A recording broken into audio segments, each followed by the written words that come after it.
Hello, everyone. My name is Fabian. I'm the Director of Teacher Support and Instructional Technology here at Robotel. I have a unique experience because my mother tongue is German, so that makes me an English language learner myself. I was also a foreign language immersion teacher for 11 years, and I'm here today with my colleague Candice, and together we're excited to explore the SmartClass teaching platform today, especially with a focus on ELL newcomers. Candice, please tell us a little bit about yourself. Hello, everyone. Thanks for joining us. My name is Dr. Candice Bland. I am a former world language bilingual ESL, now coined MLL, teacher for about 18 years in the classroom. And then I transitioned to being a supervisor of bilingual ESL world languages for about 5 years. I now am, looking into working with EdTech with Robotel, as well as continue my consulting in other to support multilingual learners in the school district and support schools with that. My native language is English. I learned Spanish as a second language. I am a native of New Jersey. And I love language acquisition. So I've dedicated my entire career to improving the student and the teacher experience for language learning. And this is what brings me to talk to you today about Robotel SmartClass by Robotel, specifically for the newcomers. We're seeing an influx of newcomers throughout the United States, and they have unique learning needs. And I'd love to share some information about that with you today. Awesome. Thank you, Candice, for that quick introduction. Tell us a little bit about your teaching experience specifically to technology. What has been your journey? So my journey with technology, obviously, I started off with floppy disks and transparencies and an overhead projector, which I thought that was the cutting edge. But no, I knew that there was a lot more out there. I was fortunate enough to have a language lab, quite antiquated, in the district that I taught in. And so they asked me to renovate that language lab. I looked and researched and came across SmartClass by Robotel. So we were able to implement the software in our district, and I just fell in love with it. I saw the difference that it made for my students in regards to real-time practice with authentic materials, that individualized instruction that's so needed with language learning, that it's really hard to simulate often in classes because you're one teacher versus often 28 to 30 plus students. So it gave those students the ability to improve their language skills across the 4 domains: reading, writing, speaking, and listening. And I saw that their confidence began to increase because of our use of artificial intelligence, the recording aspects, and just that test prep for all the different tests that the students have to take. We know our multilingual learners are some of the most tested students in a school. They get tested from kindergarten through 12th grade in regards to their language acquisition progress. And so it really gave them that confidence that was needed. So technology for me really complemented the instruction that I was delivering in my classroom, and really provided opportunities that I thought were so incredibly necessary for students to make larger academic gains in their second language acquisition journey. So I love instructional technology. I leveraged it as much as I possibly could as a teacher as well as an administrator, and I'm a big proponent for it in the world of second language acquisition. Well, thank you for sharing.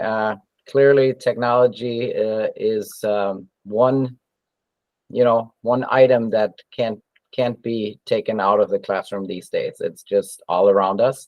Candice, before we go more into the technology aspect, can you shed some light on the term newcomer and give us a definition and an understanding how their instructional needs are different from general education students? Okay, so our newcomers, I really love the fact that they've coined this term as newcomers, because here in the state of New Jersey, we are a WIDA state. I realize some states are not WIDA states, but we believe here, that there are students who arrive brand new to the United States, and there's actually 2 typologies for newcomers. You have students who have a formal, very non-interrupted education experience, and the academically, socially, Their L1, their first language, is at the literacy level that they need to be, corresponding to their age.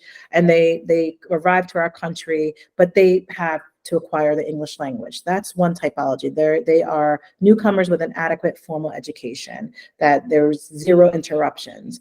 And then you have newcomers that possibly have gone through some trials and tribulations in their academic experiences, and they've had some formal interrupted educational experiences, not to their, obviously, their fault. There could be war happening in their country. There could be the fact that it took them some time to migrate from one country to our country, and therefore it's been a year since they were formally in school. Not to mention, we know the omnipresence of, the pandemic and what that caused. We know everybody in the country, everybody in the world, whether they were in the United States or not, have a formal interrupted educational experience. I think about my nieces and nephews who were in 3rd grade and 4th grade when the pandemic occurred, and they really have an interrupted educational experience. So when they come from countries that maybe their didactic system wasn't as intact, that has been compounded by the pandemic. So we have to differentiate between the two different types of newcomers. You have newcomers that have a formal educational experience. They have all the soft academic skills. Their L1 literacy level is on level with their grade level or above that. And then you have students who have had a lesser experience in their academic career, and they've had this formal interruption. And you have some students who maybe the last time they attended school was in 5th grade, and now they're 8th graders or 9th graders, and they're matriculating into schools, and we have to try to forge that gap of learning for them. And the thing is, they come with other intelligences, and I don't like to say that they have academic gaps. They have, a richness. They've had life experiences. They might know a different type of math, and so we need to leverage those life experiences that the students come with, regardless if they've had formal or a formal education without interruptions or an education with interruptions, and treat the newcomers in two different types of typologies, and understand that they all come with intelligences. Some are more, non-traditional in a sense. They might not know how to use a multiplication table. Nonetheless, they do know how to multiply it, just in more real life application of such. So thinking about their unique educational needs, it's really getting to know your students, understanding where they come from, what brought them to the country, and then, what stage of culture shock are they in? What's the stage of language acquisition? Are they in that silent phase or just in that receptive mode, trying to just take everything in, acclimating themselves to a new climate, to a new culture, to a new gastronomic practices? They've never had cold milk and cereal before. So we have to think about all of those considerations when educating newcomers, especially the social linguistic considerations. Well, thank you for that. Really, what you just described reminded me of my own child. I have 3 kids myself, and our middle one actually was at a German immersion school, so his instructional language was always German. But then during the pandemic, as you said, some kids have gone through trauma, and we pulled him from the school, and he went to a monolingual traditional school where just English was the primary language of instruction. And so he was marked as an ELL student and going through those things. So thank you for sharing that, and also bringing a greater context to it. Candace, in recent years, we have seen a big influx of multilingual learners or English language learners. How has this trend changed the learning environment?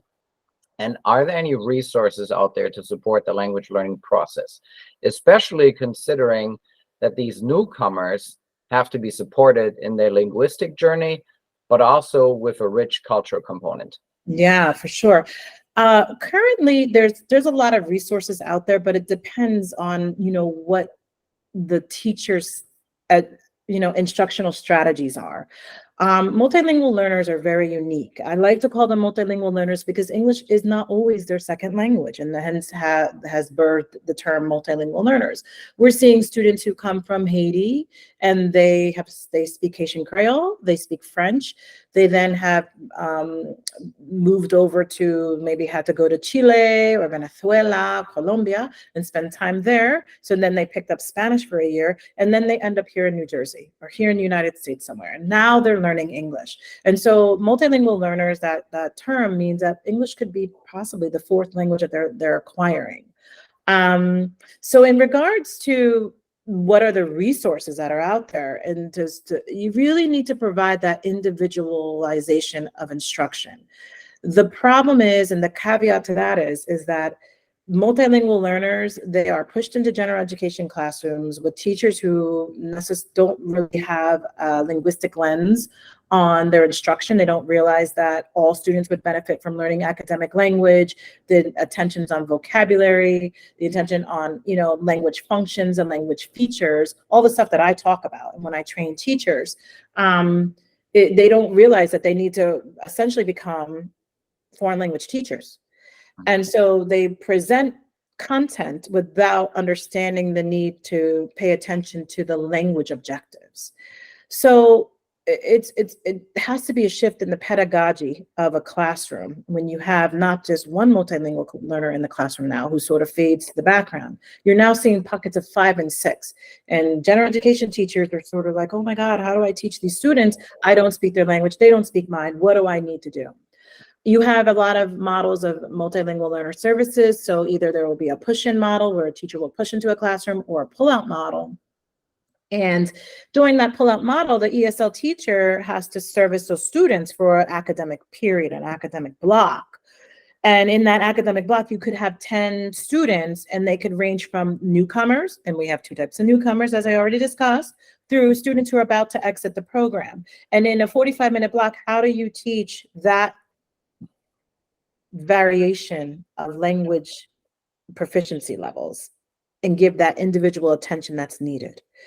So one of the things that I really pushed for the pull-out, instructional model was that there was like small groups within that small group where a teacher could have students using a platform like SmartClass, assigning activities within our curriculum that spans from, the very initial newcomer level through advanced and almost exiting and expanding out of the program, so that they could actually have activities that are individually assigned to them while the teacher is working individually with a group of students who maybe have a 2.0 to a 3.0 or 2.0 to a 2.6 English language proficiency level.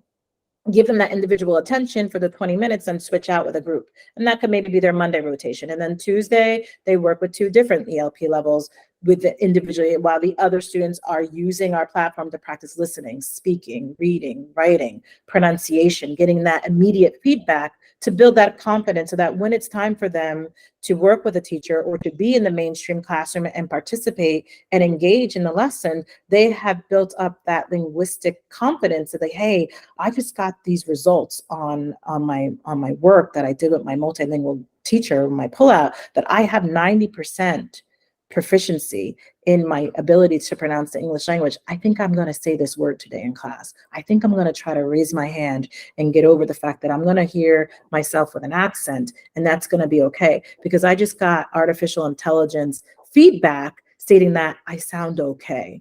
That level of confidence in sending the students back to sort of swim with the big fish is gained with our resource. So leveraging technology to meet the individual instructional needs of the student, I think it is something that teachers should be more open to and leverage, because you're one person versus 10 students. Often, if you're doing a pull-out model, 1 student versus 15 students, but understanding within those 15 students, there's a lot of unique linguistic needs. So those 15 students are compounded by almost having 30 different types of learning needs in your classroom. We know that reading, writing, speaking, and listening progress at all different times. A student might be really strong in listening and really strong in writing, but their speaking and their reading skills are lagging behind. So you have the stages of language acquisition that develop at all different times for every unique different person. I know I was really strong at writing. I was really strong at reading. And then the speaking came a little bit slower for me, so I think that being able to use a resource as SmartClass and the platform that we offer that really provides students the ability to practice across all the language domains at their individual need, because they can get an activity that's assigned to them for reading that's at a 4.0 level, but a writing activity that's assigned to them at a 1.7 level. And that's the beauty of using technology and leveraging it for a teacher to really pinpoint every single type of linguistic needs that are in front of her or him. Yeah, those are really valuable points, Candace. So from what I hear is really pedagogy has to shift a little bit.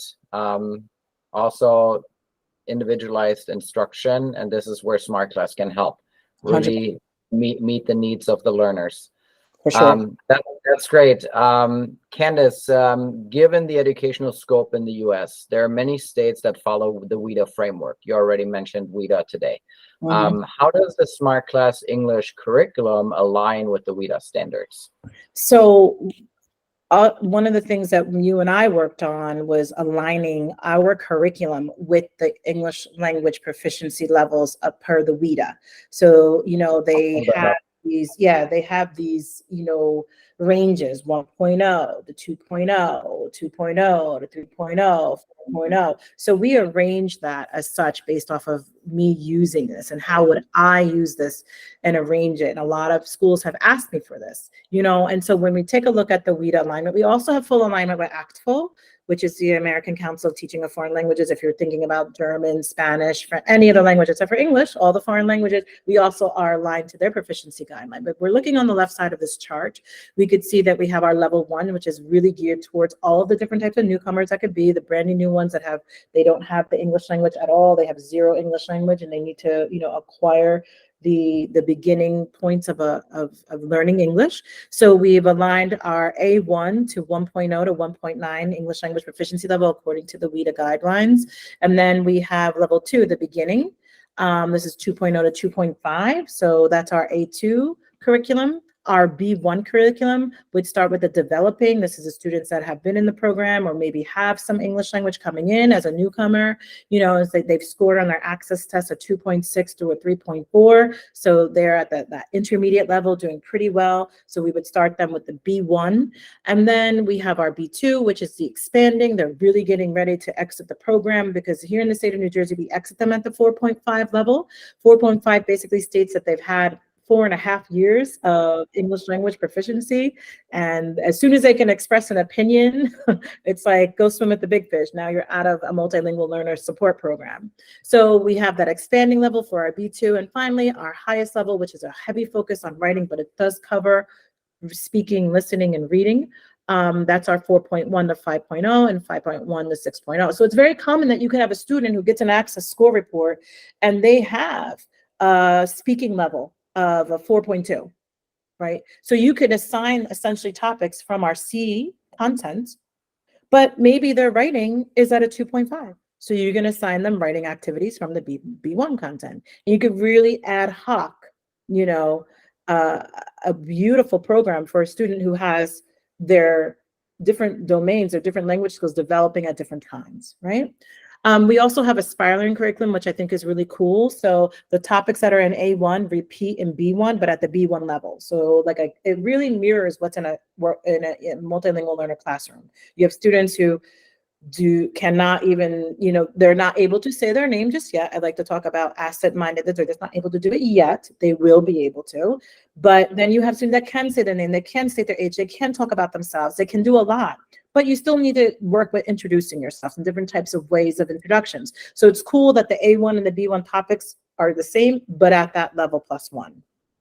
A2 and B2 do the same thing, same topics, it's at spiraling up so that you can assign. All the students have the same instructional objective. All students need to be able to talk about their daily routine, but at their level +1. That's a pedagogical formula, L +1, always their level +1 or M +1. So I really like the way our curriculum is designed in that way. And our Spanish and our German curriculum are exactly the same, FYI, for those of you that might be interested in the Spanish-German components. We have the same type of curriculum, spiraling curriculum over there as well. Awesome. Well, thank you for sharing that. Also reminds me, my own child, as I said earlier, he exited just last year out of the ELL program because he scored a 4.5. Okay. And academically, he was with his peers in the classroom. And so, yeah. It's very interesting because during my dissertation, I actually administered the access practice assessment to general education students, to a pilot group. And they were students that were not multilingual learners. They were students who were monolingual learners. And I just wanted to see, and 72% of those students qualified for multilingual learner services because the test is extremely difficult. The test just doesn't test, can you say my name is, and the alphabet ABC, has nothing to do with that. The access test actually tests students on academic language at their grade level, in their grade band. So they have to know the academic language of science, the academic language of math, the academic language of social studies. And to be perfectly honest with you, what fourth grader is walking around speaking mathematical terms on the playground? They're speaking playground language, whether they are native speakers of English or not. So it's a very difficult test. We actually really hold the standard of our multilingual learners much higher than we do for the monolingual learners. And they have to really prove themselves. So to have gotten that 4.5, I wonder, I would like to know, would his other classmates have gotten a 4.5, you know, on that? That's a valid question. Hey, Candace, let's try to shift a little bit and show the audience some examples of activities for the beginner learners. And how would you use those activities in your instructional setting? Sure, no problem. So right now what I'd like to do, I'm going to share my screen if that's okay. And I'm going to share just our platform. So this is the platform. This is where the teacher goes in, creates activities, those sorts of things. Again, what's really cool about our platform, about the SmartClass platform, is that we have all this really great content already in and activities already created. So don't reinvent the wheel. We have it there for you: speaking, reading, writing, and listening. But teachers can also create their own content too, which I think is really cool. It's a matter of uploading an image. They could just pop on an image. I have a picture of me and my daughter in Spain. I can rename this and I can create an activity based off of this to really, really target what my students need. But we can go into any of these activities. What's really cool, the way that we have them set up, there's all these great folders. There's 6 instructional units, 6 instructional or thematic units in every level. And each unit has 3 sections. There's a section dedicated to vocabulary, a section dedicated to grammar, a section dedicated to conversation and reading. And then that repeats again for section 2, for section 3. And then every unit of instruction culminates in a let's talk, different type of talking activities, a review, different types of assessments, and finally, the assessment part of it. We have different types of activities. We have viewing activities. Anything that's orange here means it's automatically graded. So that's that immediate feedback that students need. Okay. Then we have lots of speaking activities, which is denoted by a microphone. So if I go into there, this is an open recording where a student would, this is like comes from your direct instruction, whatever direct instruction was going on, a teacher can assign this, right? There's nothing that can be copied and pasted. Students cannot translate this. So this is really, locked down in a sense. And the students are able to use our recording functions over here to record an open recording. They have some models. So Danielle/Wisconsin. Danielle is from Wisconsin. So they would have to say that. So they would hit this record button. Tom is from America. I am from Canada. You are from Russia. And they could hear their recording. Tom is from America. I am from Canada. So that's an open recording that's not automatically graded, but allows those students the time to practice that productive mode of their language acquisition skills and to hear themselves. Because when you hear yourself, because I can't believe that's what I sound like when I speak English, but that's what I sound like. That's a huge part. It's that reflective piece that I think is really beautiful in our platform. We also have activities where they are just doing basic quizzes here, where they're looking at subject pronouns, and then they would submit their work. You can also edit any of our activities, which I think is really cool, because you can go in, if you didn't like the way that we wrote it, you can write it the way you want to, okay? So our material becomes your material. Okay, here's some vocab. This is our artificial intelligence. This is amazing. There's always a visual component because we know that there's a lot of need for visual learning for language acquisition. That's a major pedagogical strength for teaching, is always using a visual. And over here we have our directions. Again, you can edit these directions if you don't like that. You can put the directions in their native language as a scaffold because you want them to know what is going on. You just copy and paste into a Google Translate if you don't speak Spanish or you don't speak Ukrainian, and you could put the directions right in their native language as a beautiful scaffold and support, especially for those newcomers. You could set a timer. But here the students listen. Where are you from? And they try to mimic what they hear. Where from? The computer picks up and says, you have 50% accuracy. They can replay the recording. Where from? They can listen to how it should have sounded. Where are you from? And they could try it again. Where are you from? And now I go up to 100% accuracy. Those students, when I did this with my multilingual learners, they just wanted to get that 100%. They didn't realize that I was tricking them into practicing their pronunciation. So I think that's really beautiful. So those were some of our activities. And again, like I said, we have a lot of activities that are automatically graded. This is a drag and drop where they're looking at order, chronological order. So lots of different things that are in here. We have a segmented recording, and this is really important because there are things on the assessment that the students need to be able to master, such as a testing condition of them listening to something and then recording, and then listening to something and then recording. Not the most authentic way that we actually speak the language, but unfortunately, that's how they are assessed. And a lot of times being successful on the test is knowing the testing conditions. This activity that we have, this software that we have, a segmented recording, really simulates that testing condition. So the student hears and then they respond, and then they hear and then they respond. It goes something like this. Antigua and Barbuda. Antigua and Barbuda. And they have to repeat what they hear. Australia. Or say what the activity is, which is really cool. This can range from, what is your name? My name is Candace. Where are you from? I'm from New Jersey. How old are you? Well, tomorrow I'll be 46. It'll be my birthday. So it really, they vary. So we have that beautiful segmented recording. And again, any activity that I just showed you, a teacher can create on their own. So I think that's really neat about our software. Awesome. Thank you for sharing that. Particular for that or to that segmented recording, I can see that being used as a listen and repeat exercise, but also as a listen and comprehend exercise. I think two critical pieces for language acquisition. Okay, awesome. Thank you for sharing your screen and showing us some of these activities. Let's go a little bit deeper, Candace. From my own teaching experience, pull-out is a common strategy to support EL newcomers. And you mentioned already earlier pull-out and push-in. How can you leverage the SmartClass curriculum as an ELL support resource? Yeah, so like I already sort of mentioned, I know I talk really fast, so I'm sorry. That's something I'm working on. Don't be Spanish and do not be from New Jersey. You talk really fast, especially North Jersey. So anyway, small group instruction is lovely. However, even within those small groups, teachers face an extremely difficult instructional conundrum. That being that a group, mixed of multilingual learners ranging from newcomers to that have little to no English combined with intermediate and advanced students can be a very tasking instructional dynamic. Like, how do you get to everybody? You have these students over here who literally just arrived, and understand that the matriculation rates of students in these types of programs is happening all year long.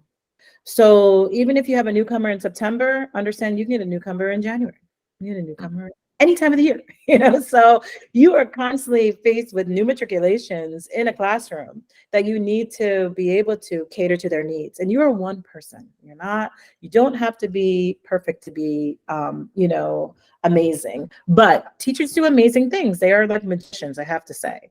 And so what can you do to be able to, within a 45-minute, usually instructional block, attempt to reach the linguistic needs of all of the learners in front of you? It's not a perfect formula. There's no perfect magic to do this. However, if you're able to look at how leveraging a platform such as SmartClass to do that individualized instruction with students at all different English language proficiency levels throughout, a week's time. So maybe on Monday, you meet with your 1.0 to your 2.0s and your 2.0s to your, 2.5s, and you do some individual work with them while your 2.5s to and above are working on amazing activities that are geared towards all of their, linguistic needs within a platform. And then on Tuesdays, maybe you switch it up and you meet with your 2.5s and above, doing individual work with them, while your 1.0s to your 2.4s are working on the platform, using that platform to really improve their language productive skills and receptive skills. Then Wednesday, back with your 1.0s to your 2.4s, doing that individual instruction. And then Thursday, back with your 2.5s and above. And then maybe Friday, whole group where everybody is engaged and doing that type of an activity together, like a traditional classroom. Doing something like that, I think really truly like divides and conquers, and you're able to attend to all of the needs of the students in your classroom and within a 45-minute block. I mean, that's planning, that's what happens a lot, but teachers are, faced with trying to do that without an instructional platform or without a platform that they could really cater to the needs of the students. And, I find it to be very discouraging, and they have a lot of pressure on them. They're only able to see the students, 45 minutes. A lot of times, unfortunately, multilingual teachers are pulled to cover for classes because we have the whole crisis of not having substitute coverages. So they're like, oh, let me pull the multilingual learner teacher from their class. They don't have to meet with their students. They have to go cover our 4th grade class. So it's, there's a lot of pressures on our multilingual teachers to try to reach the needs of their students throughout the school year. They're getting new matriculations. They have all these different levels in their classroom. They're getting pulled to cover other classrooms. I mean, you name it, it's happening. And so to be able to provide consistent instruction and consistent exposure to authentic language use, leveraging, a platform as SmartClass could really remedy some of the hiccups that occur in a multilingual learner teacher's day. Yeah, I mean, it's certainly a very challenging job. But as you said, SmartClass can potentially be the tool to help overcome those challenges. Candice, thank you very much for being here. You're such a wealth of knowledge, and it's always delightful to listen to you. Do you have some final thoughts? I just think, we're in times of change. I do think that the need to treat multilingual learners as a specialized brain that they have more gray matter, they have a lot more synapses happening, they have a higher level of empathy because they know how it feels not to be able to express what they want to express, and understanding these as linguistic intelligences and not deficits. I do think that I try to speak very asset-mindedness because I think it's a beautiful thing when someone can have 2 different linguistic repertoires that they can pull from to express meaning. Like when I speak to you and I know that you've got German, he also has Spanish. He's got a lot of different languages floating around. He's a typical European here in the United States, and it's really cool to be able to pull from all these different perspectives. You literally have multiple lenses that you could see the world through.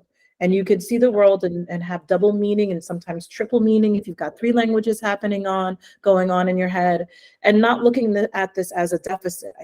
There has to be a philosophical change for general education teachers to see that someone who's speaking another language doesn't necessarily mean they're half of a person or that they can't do this and they can't do that. When a teacher comes and says that to me, I don't blame them.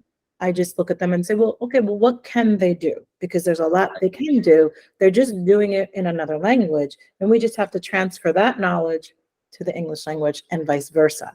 So, I think there's a shift happening. I'm excited about it. It's something I'm super passionate about. And I really wish this was happening when my mom came to this country many years ago, because I don't know how she survived, but they did somehow. But now we have the resources to make sure that it's not such a survival of the fittest, the linguistic fittest mentality. So I'm excited about it. And I'm excited to answer any questions if anybody wants to reach out to me regarding our platform and our curriculum, because I truly believe in it. And I did see it as a game changer for my students and the teachers. Awesome. Well, I wholeheartedly agree with that. And yeah, there's really not much more to say because Candace, you're so eloquent, and I guess you nailed it. I want to share my screen real quick because we have one last slide, and this is kind of like the closing slide for today. First of all, again, thank you, Candace, for being here with us. I hope that anyone that sees this understands the value that we're bringing, the value that Candace is bringing, and we hope that you enjoyed this product teaser of the SmartClass teaching platform and the English curriculum. The English curriculum was developed with the focus to make learners feel comfortable producing in the target language. And if you want to find out more information, you can certainly visit our website. It's on the slide here. It's www.robotel.com. You can also send an email directly to us at webinars@robotel.com, or find our contact information either for Candace or for myself on the website. And for the ones of you that are active on social media, look for us on Facebook, YouTube, and Twitter. Thanks again. Take care, and we'll see you around. Thanks, Candace. Thank you. Bye, Fabian. Bye-bye.